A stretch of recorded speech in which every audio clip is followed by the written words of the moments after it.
Hey YouTube, it's Leah Lauder, your favorite mega church cult survivor, and I'm live. I'm live on TikTok and I'm live on Instagram as well. So today, basically, I'll tell you a little bit about me. If you're coming across me, I've spent 18 years in a mega church cult, and now I come online to expose them and the tactics that they do up in these environments. And I am the queen of the mega church cult. So I've spoken about a lot, and in this kind of like season that we're in of me kind of like teaching some cult psycho education, which is basically it's deprogramming, and you need to deprogram yourself after leaving one of these church cult spaces because they literally program you, they indoctrinate you with a thought reform program and a transcendent belief system. So the whole ideology is that you will conform to their belief system, and you will learn how to fall into line with the structures and the systems that they have in place, which are usually very regimented in nature. Hey, Star. Very kind of like military style. So there'll be a culture of obedience to like the highest authority, the cult leader. When you look at narcissistic relationships on a one-on-one basis, you see that there's that permanent gaslighting in which they're just breathing out violence. You get what I'm saying? So what happens is we become desensitized to the ABUSE, especially the psychological ABUSE, because they kind of call it like different things. So when they're like gaslighting you and just like breaking you down psychologically, they'll be saying that it's a rebuke. So they call it different things. So your reality becomes the reality of the malignant narcissistic cult leader. And remember, they're seeing from a lens of insecurity, a lens of HATE of self. There's an internal fight of self. And so there's a lot of projection around invisible enemies, demonology, because that's who they are within. So you'll notice that there'll be a core focus, even more of a focus on demons and etc. than Jesus Christ. Guys, if you are on the live on TikTok, can I ask that you please like it? It helps to protect the space. And even when there's not a lot of people on, they'll still be trying to get me off. So this is why I speak in a very calm tone now. So please like the live. Thank you, Star.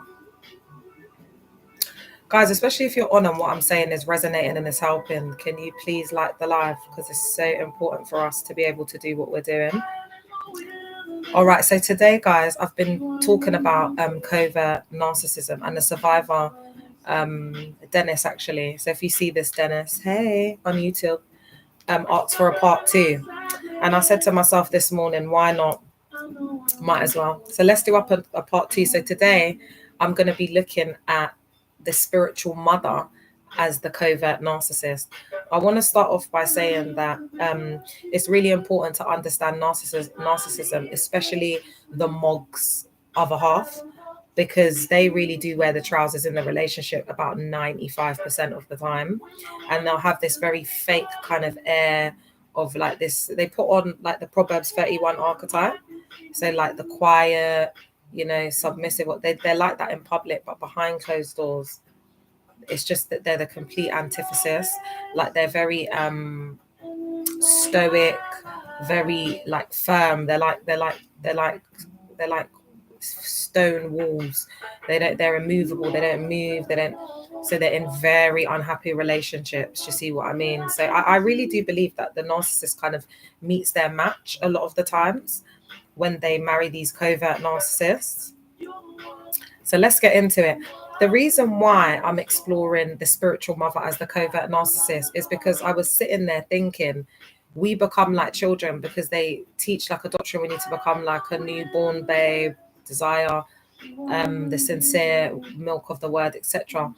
And they have this false doctrine of spiritual mother and father, even though God says, call no man your father, here on earth, but still we do that in these spaces.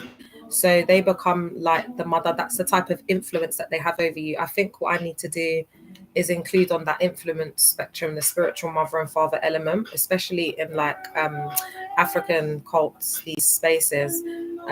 There's like a real culture of daddy, papa, mummy. Do you get what I'm saying? So once you've kind of internalized that these are a spiritual mother or father or parents of some kind, you start to internalize it and you start to see them as that. So it's like having a narcissistic parent. There's many different folds to layers to the can I speak to the narcissistic abuse that we suffer. So the reason why I'm talking about the WOG and that's the woman of God, I'll be using WOG, or the first lady, the MOG's wife, whatever. It's so important to look at this through the lens of a spiritual mother, because for majority of us, that's how we saw them, like a spiritual mother or a nurturing figure of some kind, like a mentor, a guardian of your soul, shepherd, leader, whatever. So they will kind of fall into they replace the role of your mother, and you see them as, like you put them in that position, that place in your psyche. And that's how a lot of CCs like to indoctrinate their cult members. All right, so let's get into it. So a covert narcissistic spiritual mother is characterized by subtle but harmful narcissistic traits that can significantly impact their children, because you have to remember, we become like childlike. Hey King Joker, we become like children. Okay, so this can significantly impact on the spiritual children. Unlike overt narcissists, who are openly grandiose, covert narcissists display a more passive, hidden form of narcissism, often masking their behaviors with martyrdom, self-pity, and a tendency to play victim. Morning, Oracle Mama. Welcome, my love. So you can see that and that you see the martyrdom, yeah? It's like they expect so much, like validation and admiration and praise and acknowledgement, and like they really do thrive off that supply. And then a lot of the time it will be, oh, whenever like I was with my mog's wife, and then like randomly she just starts saying, yeah, because I've had to sacrifice so much in my marriage, my family, like they use that a lot, like that line, to make you feel like so grateful that they are. Like I used to feel so grateful to my wog, for releasing her husband to the ministry, to the work of God. And yeah, without her husband, I would have never been saved. I would have never come to the knowledge of Christ. And it's all because she's the perfect woman, the perfect Proverbs 31.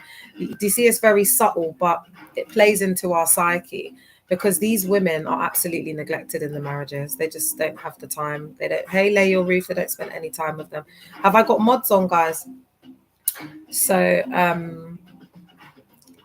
they expect like, and the mogs, they exasperate it as well. They really do. Hey, my love, Joker, are you a mod on here? They really do condone the behavior. They let them get away with a lot because they feel sorry for them. That's the truth. They feel sorry for them, so they'll usually let them have like a little ministry or a little thing that they got going on with the women. Do you know what I mean? To keep them busy. But most of the time they're just in the office, they're just in their space, they're just slagging off everyone in the car, gossiping. That's all they do. Joke, are you active? Just talking about people's business. Ooh, soft life. What an entrance. Welcome, my queen, my empress. Hey, girl. So the tendency to play victim, and please do feel to chop in, come on the live, girl. You're always welcome. Around here we value our collective. Do you know what I mean? We love on each other. Ooh, Joker said, yeah, I'm on standby. So manly. Your girlfriend's such a lucky woman. So manly, swooping into the rescue. All right. So this can make their behavior incredibly confusing and damaging for the spiritual children. So us, who may struggle to understand the root of the dysfunction and the extent of the manipulation. You've got to remember that kids seek that validation from their parents. They look up to their parents. They want to be like them. That's why I was trying to dress like her. Like her aesthetic would be like chunky boots, long flowy skirt, and then an oversized jumper. I remember one day I was in the attire that's her staple. Yeah, I've done a piece on her. If you go on Instagram, it will be easier to find. But anyway, Bishop Richard told me that he doesn't want to see me in those clothes. I look like an old woman. He said that I should be wearing tight jeans and like a little top and whatever. So the next day I came back. I don't even know how I found them jeans, Cher, because I don't even think that I even own jeans, probably for the choir, but I came in what he told me to wear. And Bishop Richard is all about the money. That's what the OGs have been telling me. But like Richard IE came from nothing, innit? Like the village. So that's why for certain OGs, he didn't want them around. Do you know what I mean? Because they know the real him. And basically it's like it's that story from rags to riches. So it's like he can't believe where he is right now. You know, it's like that vibe. All right. So we struggle to understand the root of the dysfunction and the extent of the manipulation. And with these spiritual mothers, you'll constantly be questioning yourself. You'll be questioning yourself, like, are you good enough? What have you done? Do you know what I mean? You're always thinking about like how you can please her, like thinking about doing things before she's even asked you to. Do you get what I'm saying? So your whole life is revolving around them. And what happens is they're very manipulative. Very manipulative. So you see in these cults, they'll make you think that you're doing things. So for example, I was thinking about my papa, who is a monk, and I was like, you know, he never asked me to drop him or like be, you know, like the cult chauffeur or whatever, but I would see him and he's like limping because, guys, he has so much health issues because he's just rinsed himself out for the cult. You know, when your body's telling you stop, like, but you think it's like the enemy, so they push harder. So your mind, your body, your soul gets pushed to the absolute maximum. So that's why all of these kids that are coming on here, you got all the vim and energy. But baby, I was doing it for 18 years. So I'll see you in 18 years, yeah? I'll see y'all in 18 years. When you've done 18 years, I'm gonna see you. Because all of the people that have been there for years like that or whatever, they're absolutely indoctrinated. They can't reach out to the world. The world's completely changed. Like people are getting ready to whip out ChatGPT like on site. When you're talking about whatever, you're trying to do an outreach. Like the world has changed, baby. Like we're living in it's a different space. It's a different time. And they're so behind that because it's almost like we've advanced like hundreds of years or something. I don't even know what's happened, but there's been some sort of shift. We can all feel it, and we're all trying to make sense of, you know, the world and what's going on, etc. So these cults are really going to struggle because they don't understand the times. They don't understand what we're in because they see everything externally from an external lens. And what's happening right now is extremely spiritual. There's a mass spiritual awakening. It's something which they can't control. Religion is all about control and manipulation. So they can't control this and they can't stop this. As I said yesterday, in times of old, they burnt the temples down. They destroyed the books. They burnt the books. But now we're in an age of technology. That's why I say, oh, it just looks like I'm in my bed speaking because I'm disabled because of the cult, the trauma. But the thing is, they can't erase the knowledge now because once it's on the internet, it stays there. It's there forever. Do you understand what I'm saying? So they can't, we are the temple. That's what Christ was teaching us. Like, we are the temple. Do you get it? And I think in 2025, especially with this beautiful weather that we're having, isn't it? Like this weather, it is a bit too hot, but we can go into nature. We can really, you know, get outside and ground ourselves. And more people are doing that. More people are coming to the knowledge of themselves, and they're losing grips of people. But historically, when technology hadn't advanced, and that's the reason why I think it was meant to be the way it was, you know, like I started in like 06, like we had Blackberries, the iPhone wasn't even invented. Thanks for liking the live user 999. We didn't even have, hey Madalish, we didn't have the internet. Like we had the internet, but it wasn't like how it was now. Like we didn't have TikTok, we didn't have instant like social media, we didn't have all of that. I don't even know if we had Instagram, Chair. It was a different life. All right. So getting back to the mother as the covert narcissist, let's take a deeper look at the characteristics and impact of a covert narcissistic mother. All right. So some of the characteristics are passive aggression. So covert narcissistic mothers often express their needs and desires through indirect means such as sulking, pouting, or guilt tripping. Hey, Queen.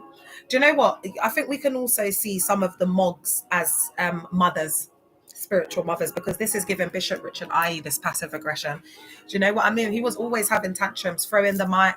I remember one time the Charlton guys came. Can someone, are the mods around? Hey, Queen Nas. Thanks, Nas. I don't know what they're trying to do up on there today. Yeah, it's just like we're not here for that, babe. We're not here for it. We're not her for it. So the sulking, the pouting, like Richard IE does that a lot. Like he will go into these narcissistic sulks and pouts. Like he's very sassy. So this passive aggression will come out a lot of the times as sassiness, because there is a lot of feminine men in there. So guys, let's not think so much about the gender when we're talking about spiritual mothers. Let's think more about the behavior. Yeah, and the energy and the vibe that they carry, because remember, it's very feminine in there. Like the women, there's like a exchange. It's like the women are trying to like pretend to be humble, but they are like the most masculine, because it's like, you know, a woman that you find in those male dominated like sectors of work, they're quite masculine. Like when you look at like the police force or the ambulance service or football, I'm not trying to stereotype, but this is just what it is, where it's predominantly male dominated. Okay. So, and I'm looking at this through an intersectional feminist lens. So what we see in these environments is that because the women, it's misogynistic. So women are HATE'd in there. Do you know what I'm saying? So the woman has to become like a man. Like I was like the man, yeah. Are you crazy? I'll come in there ready to preach and order people around. And it's so unattractive. Testosterone levels are low in the air. I told you that, like, I know of a guy that was taking Viagra. He was like 28. It's bad in there, man. They just drain you of all your energy. Do you know? That's why, babe, don't you see? Like, I'm out here struggling to stay alive. Do you get it? Like, I'd rather be celibate, guys. I don't think anyone understands. It's an MESS in there, chair. That's all I'm gonna say. All right, so playing the victim, they do this a lot. So they frequently portray themselves as the long-suffering victim. So remember, I said they will talk a lot about how much they sacrifice for the ministry, like what they've been through. The huge one that these wogs will talk about, yeah, is like how they've released their husbands. So it's like we should worship them. Like, oh, they've done so much, they've sacrificed so much. So it's like, even though you see the mog as this like anointed man of God, it's like the woman is like the matriarch, like the wife is like the matriarch, the first lady, the matriarch of the cult, because it's like we owe her so much. We have to give her so much respect. Do you understand what I'm saying? Thanks for the follow. We have to give her so much respect and adoration because she's held the mog down. Do you know what I mean? It's like the streets. That's why I say, like, babe, like, I just have my ninjas. Do you know what I mean? These are guys that I held down differently. Do you know what I'm saying? Like, they've made it now and whatever. But when homegirl calls, you got to give me that 100. You got to give me that $5. Do you know what I'm saying? I put you on, babe. I put you on. Like, you have that brand new mistake. That's because of me, baby. You have those properties. That's because of me, yeah. And I'll always be there to remind you in the car. So it's like when someone puts you on, you know, like your ride or unalive. Do you get what I'm saying? It's like, that's how I interpret it in these spaces. It's mad. You got to be begging it with that woman. You can't get close to the mog unless you're respected and accepted by the wife. It's like a rite of passage in there. So if the wife doesn't like you, you won't get into the inner circle. You won't get access to her husband in a certain way. If she likes you, you know, it could be for the slightest thing. She could have a feeling, because a lot of them are paranoid, like they're paro. A lot of them are paro and very insecure. So they've got to see, like me, I was so mentally unstable that I think she just thought, like, there's no way this girl's going to come onto my husband, because I was, guys, it was just, I would just start crying. Very much the same. Okay. I would just start, what do you mean, babe? I would just start crying. Like, I would be, guys, I had lost my mind. I don't think anyone understands. The last thing I was thinking about was getting my back blown out, just put it that way. Because I was so unstable. Really and truly, they should have presented me to services. That's what they should have done, because I did need the help. I needed, like, you know, professional help. That's what they should have done. And then they should have supported me through the process. And then, like, a real church would do that.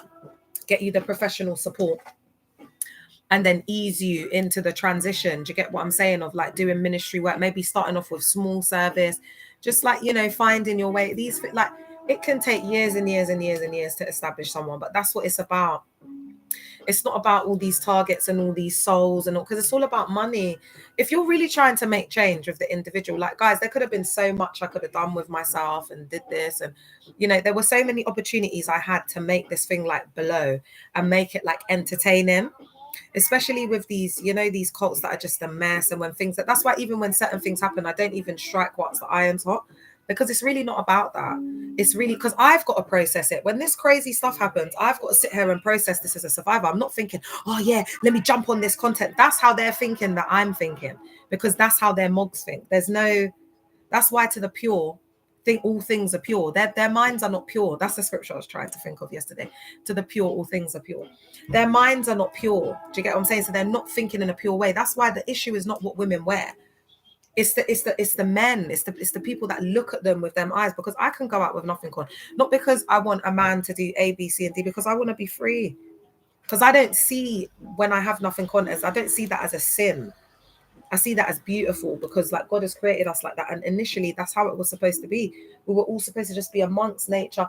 It's capitalism, all these buildings, and, you know, it's taken away from our, you know, being able to like breathe in the air and the trees. They've taken down all these trees to build all these houses.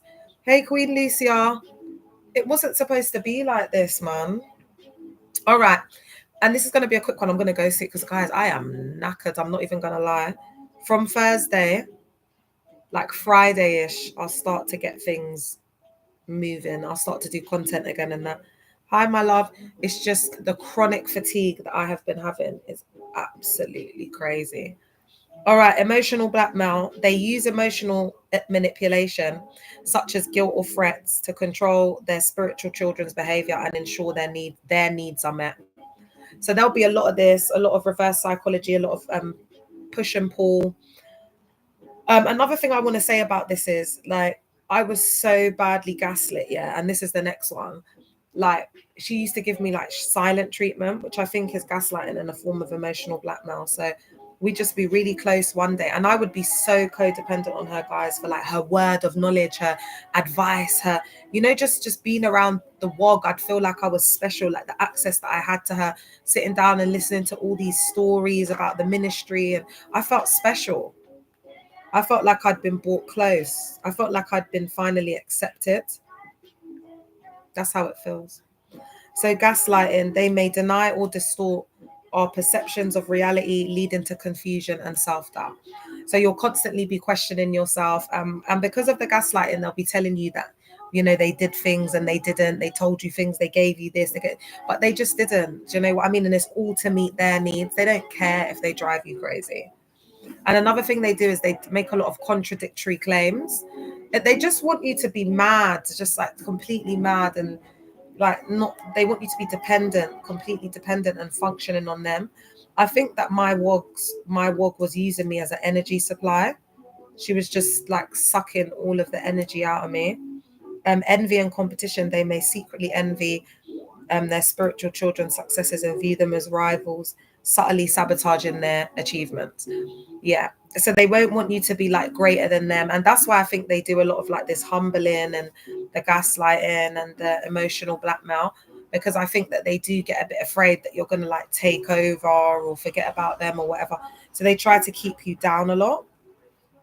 And I think that is because we are like a great source of supply.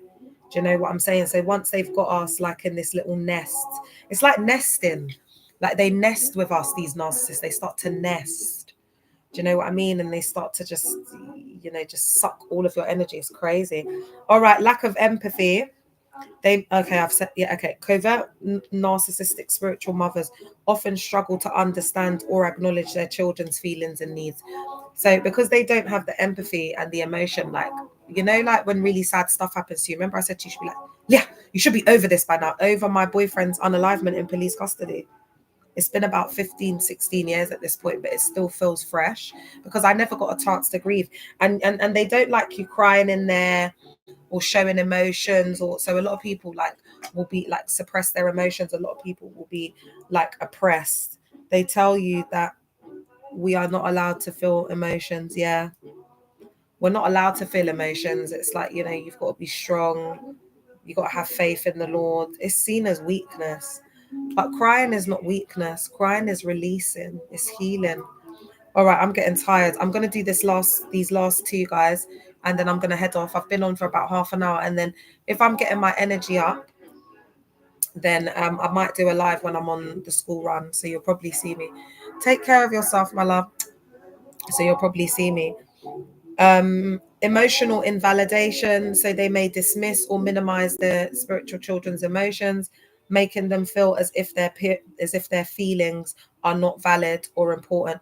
So remember, we spoke, that kind of goes into the permanent gaslighting as well, doesn't it? Because it's like there's no evidence that you can provide, there's no opinions, contrary opinions, you know, everything, it has to be that the cult leader's right. Do you know what I mean? Like what the cult leader says is right. He is the ultimate truth and knowledge. And we can't feel some type of way. Like, for example, if you get moved from a ministry that you love, that you built, you could have built that ministry from your bare hands. And now the choir's like 200 people, it's at the peak, and they tell you they want you not on that anymore. They want you to do another ministry and start from scratch. You know what I mean?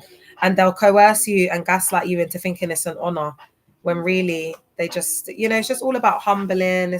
They do up a lot of different tactics, all right? So, and it's like no one can say anything. That was one of the things that the pastors that whistleblowed came out to say as well.